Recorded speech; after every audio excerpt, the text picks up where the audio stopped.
Посев пассивной ленты с помощью пассивной рейки седоски. Седоска – это конически срезанная рейка длиной 1 метр.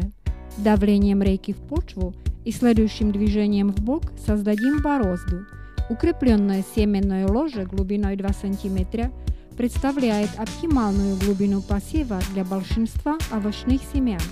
Пассивную ленту с равномерно размещенными семенами положим на дно борозды, рейкой окучим и почву придавим. Посевом с помощью пассивной рейки обеспечим одинаковую глубину посева пассивной ленты.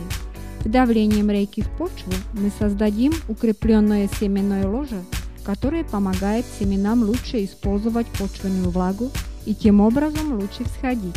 На пассивной ленте, произведенной из водорастворимой фольги, семена овощей размещены в оптимальном расстоянии таким образом, что ростки позже не надо прорежать.